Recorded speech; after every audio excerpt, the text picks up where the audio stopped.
Assalamualaikum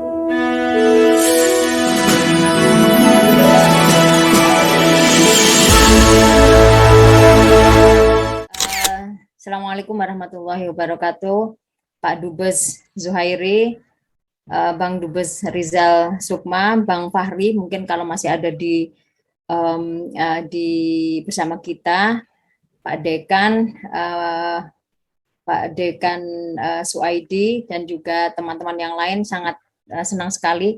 Sebetulnya saya ingin mendengar, tetapi baiklah, dalam waktu yang sangat singkat saya ingin memberikan 3 hal testimoni. Yang pertama adalah tadi kita menyebutkan Buya adalah seorang yang otentik. Saya adalah saksinya.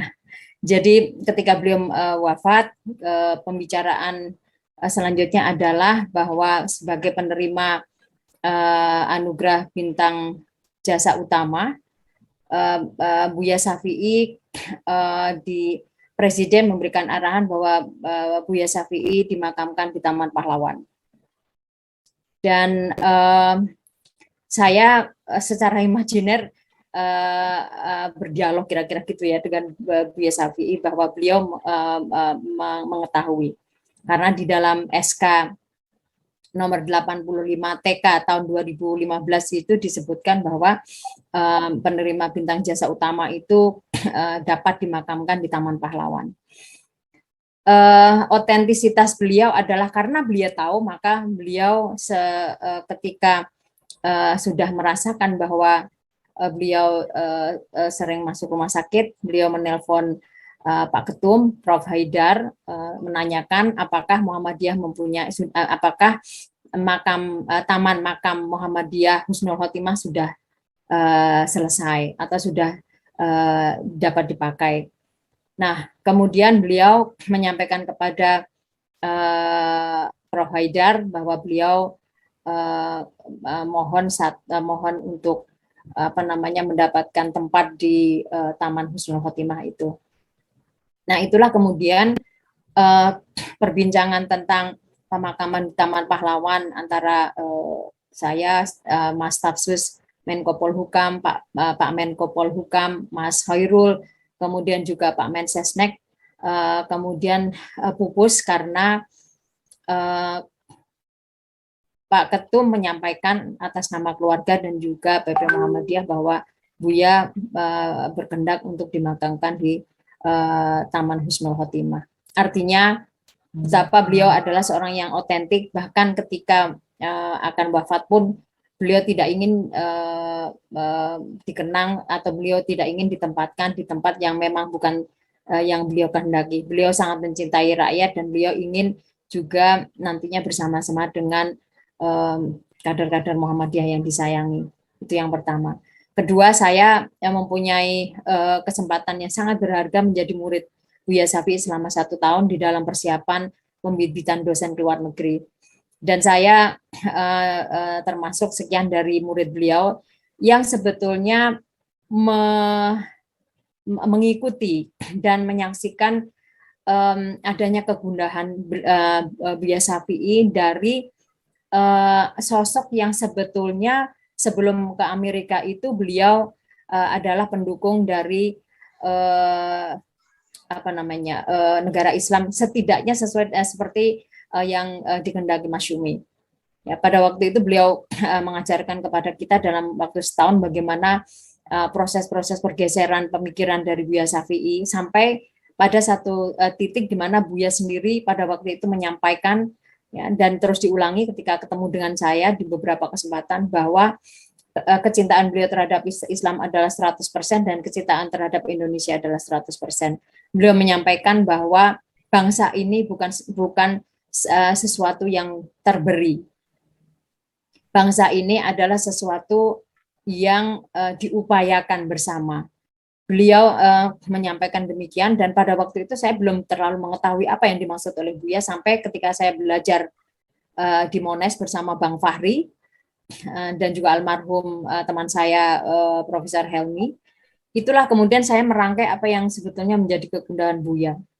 Apa yang menjadi kegundahan Buya, dan yang itu menurut saya legacy yang disampaikan kepada kita adalah bangsa dan negara ini bukan terberi, dan dari beliaulah sebetulnya saya mempelajari bagaimana Indonesia sebetulnya mengalami proses moderasi itu dikehendaki, karena Indonesia adalah kebangsaan yang mengakar kepada ethno-religious communalities yang mengandung sentimen-sentimen etnis dan keagamaan. Pada tanggal 28 Oktober 1928 itulah sebetulnya terjadi proses moderasi beragama, moderasi beretnik, moderasi berpolitik, yang kemudian sampai kepada satu konsensus tentang kebangsaan ini. Sehingga kebangsaan itu adalah sesuatu yang menjadi pemikiran beliau, dan proses transformasi dari Islam ethno-religious sentimen ini menjadi etika-etika publik kebangsaan, inilah sebetulnya yang menjadi kegundahan beliau, karena memang sifatnya terus dinamis, kadang-kadang progresif, kadang-kadang juga regresif, dan beliau sendiri pada satu kesempatan mengatakan bahwa saat ini kita sedang mengalami backlash, kembalinya gerakan populisme yang itu sebetulnya kembali adanya revivalisme dari ethno-religious sentiments. Itulah sebetulnya kegundahan beliau, dan beliau sangat kuat dan sangat keras sekali menyampaikan bahwa kita harus merawat kebangsaan ini, dan bahkan kadang-kadang harus meruat, karena kecenderungan itu akan selalu muncul pada saat memang terjadi gejolak, dan tentu saja ketika ketidakadilan dan kesenjangan itu masih dirasakan.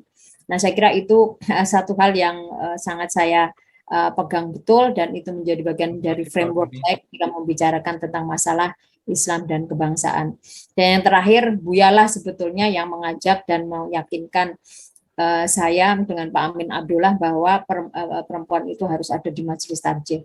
Dan saya adalah bersama Ibu Hamamah Suratno pada waktu itu menjadi anggota perempuan, ya mungkin yang pertama di Majelis Tarjih, dan beliau mengingatkan bahwa Muhammadiyah itu adalah gerakan modern, dan seharusnya semua hal yang itu terkait dengan keputusan Muhammadiyah harus juga mempunyai perspektif perempuan. Saya kira demikian, udah David dan juga Mas Andar. Saya kembalikan, dan tentu kehilangan kita pada Buya Syafi'i dan juga kehilangan kita kepada Gus Dur. Saya mengalami perasaan yang sama sebetulnya, karena kedua-duanya saya sangat dekat. Kebetulan saya juga dekat dengan Gus Dur pada waktu dengan Bang Fahri juga, ketika Gus Dur berada di Melbourne. Jadi sebetulnya kita mengalami kedua kehilangan itu, dan kita berharap seperti harapan teman-teman yang lain, kita akan meneruskan tekad dan juga meneruskan legacy dari kedua tokoh penyangga bangsa dan negara Indonesia ini, dan tentu akan lahir lagi nanti tokoh-tokoh yang diinginkan oleh Buya, bahwa apa yang beliau lakukan tidak akan selesai. Demikian saya kembalikan. Terima kasih. Assalamualaikum warahmatullahi wabarakatuh. Kita minta kepada Ustadzah Dr. Ai Nur Fatimah untuk memberikan kesan testimoni ataupun analisa personalnya terhadap Buya Syafi'i. Silakan. Baik. Bismillahirrahmanirrahim. Assalamualaikum warahmatullahi wabarakatuh. Terima kasih Mas Andar dari Paris yang sudah memandu kegiatan ini, Bapak Ibu senior yang saya hormati.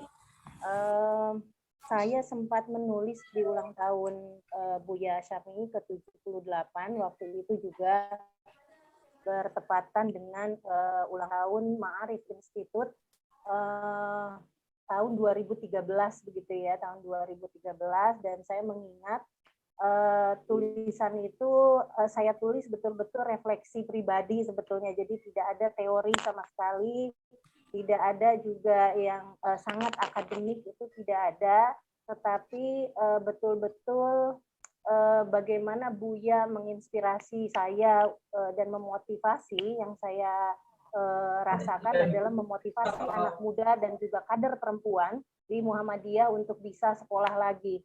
Jadi seringkali ketika pertemuan baik resmi ataupun informal begitu ya di Al-Maun Institute, dulu juga di GIM gitu, selalu mengingatkan bahwa sekolah atau kuliah itu penting sekali gitu, termasuk juga untuk perempuan. Jadi jangan sampai terhalang oleh kendala bahasa, kendala berkeluarga, kendala budaya, dan seterusnya. Jadi pesannya adalah sekolah sebaik-baiknya, sekolah setinggi-tingginya agar mendapatkan juga ilmu yang baik dan komprehensif begitu.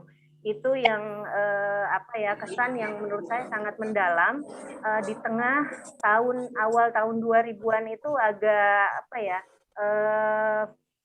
motivasi itu agak turun gitu ya, agak turun, dan lalu kita melihat potensinya juga nggak terlalu kuat untuk bisa kuliah ke luar negeri, tapi Buya selalu mengingatkan pentingnya kuliah kalau bisa ke luar negeri, dan kalau bisa secepat mungkin bisa kursus bahasa Inggris. Jadi setiap kali bertemu itu selalu nanya, sudah kursus belum? Sudah berapa TOEFL-nya? Sudah berapa IELTS-nya? Dan seterusnya. Dan sudah tanya, udah daftar ke universitas mana, dan seterusnya. Sehingga pada saat Buya Syafi'i ulang tahun ke-78, saya mencoba menuliskan apa yang saya rasakan itu, dan saya kirimkan ke Republika, dan itulah sebetulnya pengalaman menulis pertama di media massa nasional adalah menulis tentang Buya Syafi'i.